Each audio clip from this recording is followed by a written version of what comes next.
You know, when you're in a relationship, sometimes they require reevaluation. Okay. It requires, and this can be any kind of relationship, romantic, family, whatever. Sometimes they require you to reevaluate where you are in the relationship and if you should stay in a relationship, or some changes needed to be made, modifications to be made to a relationship. And it's not always just leaving. Sometimes you need to go do something or experience something, or, you know, get to counseling or something, you know. So I was on Instagram, and Sarah Kubrick gave us a list of 10 signs that you might need to reevaluate your relationship. And I wanted to do these today because I have talked to, in the past 2 months, so many people in bad relationships that it's just heartbreaking, honestly. So I wanted to give some signs, you know, and I thought this was a good list. I didn't read the whole list, I only read the first like 2 because I wanted to experience them with you. So let me do the introduction, and then we're going to tackle this list. Hey guys, it's me, it's Queen Osset Haru, and thank you for joining me for another wonderful edition of Ask an Aquarius.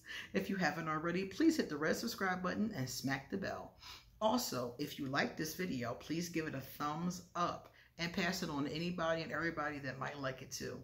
Remember to leave us a positive comment in the comment section. And if you want to get a reading done, you can hit me up on social media. You can email me. If you want to get some Ask an Aquarius merchandise or some ArchAngel Michael merchandise, all of that, all those links are underneath this video. I also have Patreon, and my patrons have been getting, along with my channel members, exclusive videos.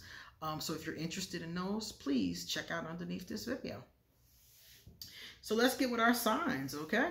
Number 1, you spend most of your time fighting, worrying, or being sad. So basically, you're spending most of your time in a bad vibration, one or both of you. So this is a heavy, sad vibration. So you definitely got to reevaluate. Should you even be in this relationship? When I was with Voldemort, I had a lot of this energy. Not so much the fighting, but the worrying. Like worrying because I knew this was bad and it was going to go bad. And a lot of sadness too, because it was like I really cared about this person. And I could just tell that this was not going to go well. It was not going to end well. I used to always say that to him too. I would tell him, I would call our relationship the Maafa. And any of you that knows, I think that's Swahili, the Maafa is a great disaster. That's what I labeled our relationship, because it was a great disaster. And I always felt that. Even when I was engaging in it at the thick of it, I knew it was a disaster waiting to happen. So if you feel that way, you definitely need to reevaluate. Number 2, you don't feel supported or understood. If your significant other does not support or understand you, it could be a temporary kind of thing, like something could be going on where they're distracted or something like that.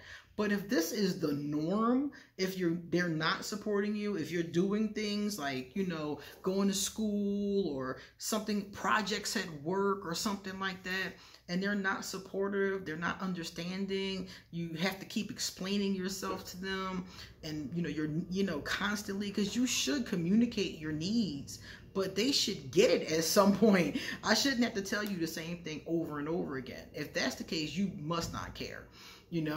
So we need to reevaluate, like, what is going on here? Are you just not caring? Are you not hearing me? Am I not saying it in a way that you comprehend? And, is it me? like we need to have this discussion. So you definitely got to reevaluate. Number 3, you don't have permission or space to be yourself. That's awful. So you're in a relationship with somebody and you have to be what they want you to be, and you can't be yourself. Definitely need to reevaluate. That's really bad, because it's like suffocating, like having a bag over your head. You don't feel the desire to spend time with your partner. When I was married, I got married at 18 years old. And At a certain point, the relationship was over. And I stopped spending time with my partner. I stopped coming home. I mean, I was home, but I wasn't home. You know, I came home after work. We had a daughter. My daughter was little back then. So I would come home after work, do my motherly thing, pick her up from school, whatever was going on. I did my motherly thing, and she went to bed at 9 o'clock. And when she went to bed, I left. I went to the bar. I went to my friend's house. I had a friend right up the street. I went to her house. I went to the bar. We was always at the bar. That was our favorite bar. And I just left, you know, and I would come back when he was asleep and sleep on the couch. So if you have no desire to spend time with your partner, you definitely have to reevaluate that relationship. I remember he used to drive home from work, and me and my friends would be at the house, would be at the, you know, in like the living room or something. And we would see him pull up. And two of my friends, we had a 3-story house. And 2 of my friends rented the 3rd floor. It was 2 bedrooms up there. These are my best friends. They rented the 3rd floor. He and I had 1 room. My daughter had the other room.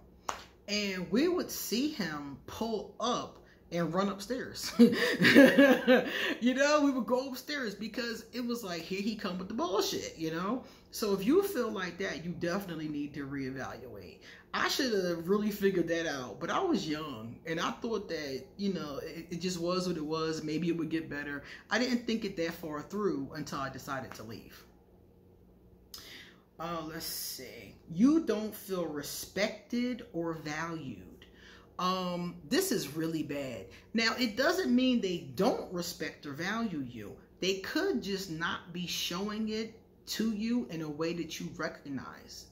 But you definitely have to evaluate it, because you have to figure out, is that really what's going on here?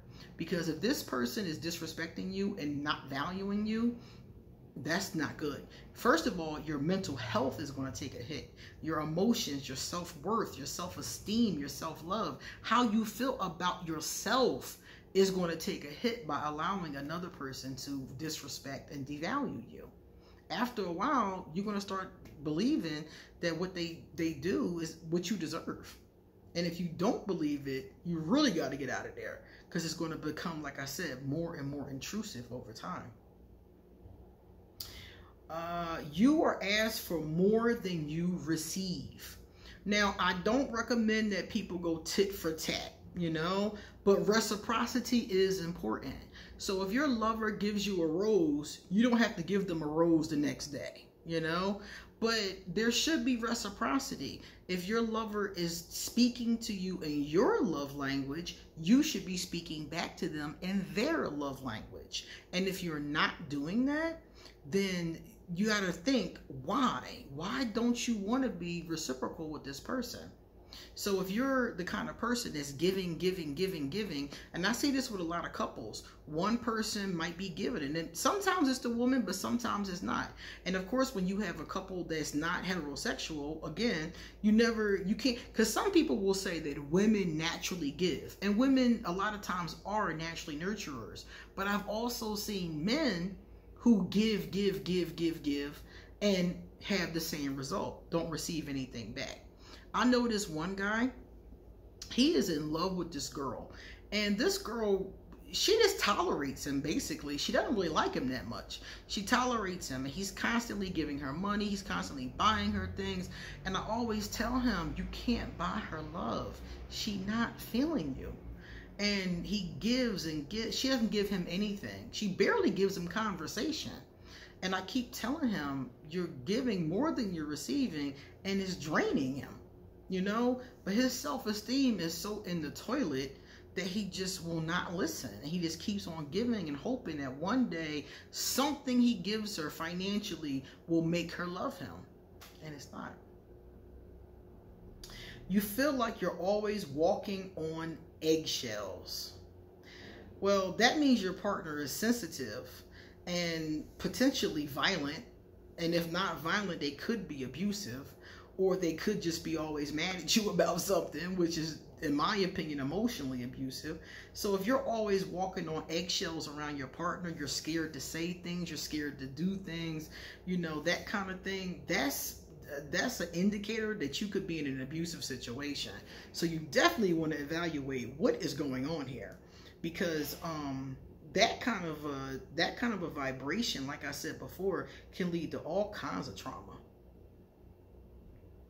You feel relief when thinking about the relationship ending.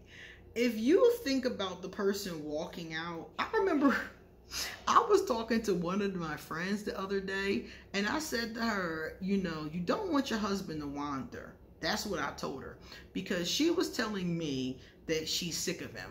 And it's gotten to the point now where she's not being physical with him. And I said, you don't want him to wander because you're not being physical with him. Somebody else is going to be willing to be. And she said, you know something? Sometimes I hope he wanders.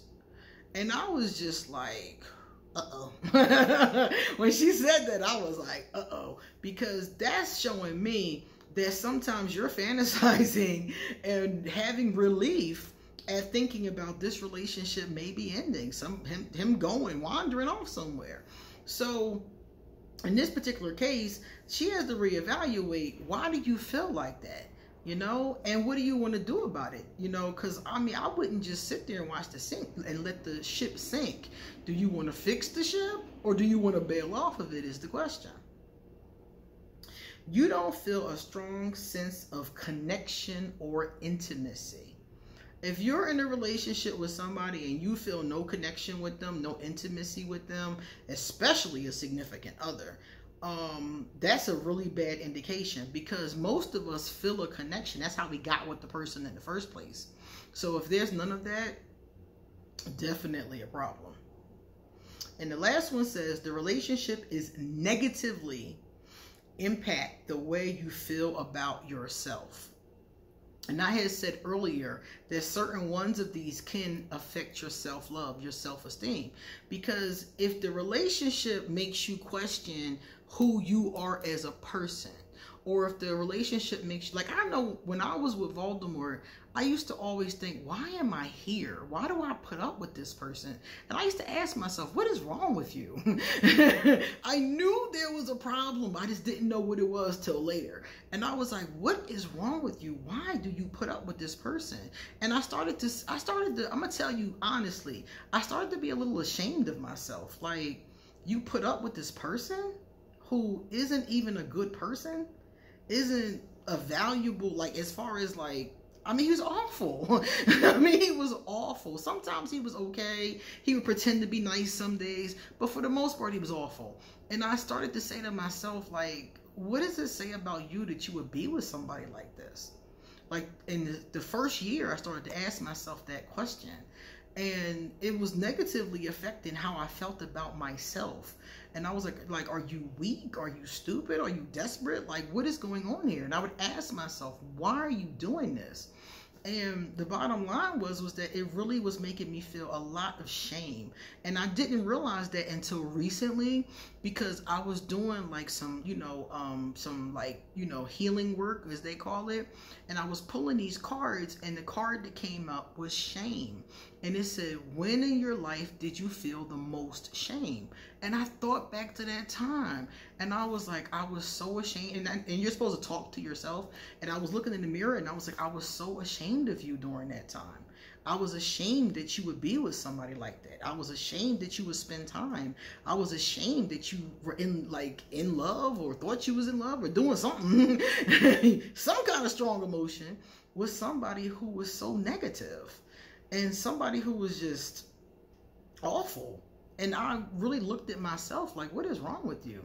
And I thought about that during that exercise recently, and I told myself, like, you definitely made a mistake with this situation, but it's not because something is awful about you. It was because you were dealing with trauma that you didn't address.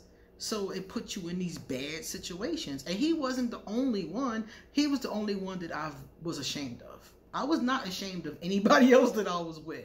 Anybody else that I was with, I was just like, ugh, bad idea, not a good person, that kind of thing. But he was the only time I really felt shame of myself, because the relationship was awful. It was the worst one I've ever had. And I just couldn't understand why I would let somebody in my life that was that kind of a person. So if it negatively impacts you like that, you got to ask yourself some serious questions. And it wasn't until I went to therapy that I started to ask myself those serious questions. All right, now we're going to check out, where are my positive comments? All right. Of course, my computer is not cooperating. My computer never wants to cooperate, but I'm trying to make it hurry up. Okay, here's one. Number one, positive comment. This came from JB. Hey, JB, my girl, JB. JB said, happy birthday to your daughter. November 10th was my daughter's birthday. She's a Scorpio. And thank you so much, because JB and a lot of you guys, I mean, like a lot of you guys left her birthday messages. Thank you so much. She saw them and she's greatly appreciative. The next one is LA. Hey, LA, how you doing? LA said, yes, been playing songs I used to hear and still love for months now. I love old songs. I can't even tell you a contemporary song I like. I like some, maybe from a couple years ago, Cardi B had a song called I Like It Like That. I thought that was jiggy, you know. It's been a couple of them, but for the most part, if you look at my playlist, everything is from like the 70s, 80s, 90s. I love old music. It just, I'm not going to say there aren't any good artists now, because there could be. You know, I don't listen to them, so I wouldn't know. But I'm going to just say that the music was different. The soul of it, the heart of it was different for me. You know, it touches me in a different way. It's very infrequent that a modern song really touches me. It happens, but it's infrequent. And even the ones that I'm thinking about are still a couple years old already, you know? They're already a couple years old. So you guys, you come back soon, because I got a lot more to say. See you later.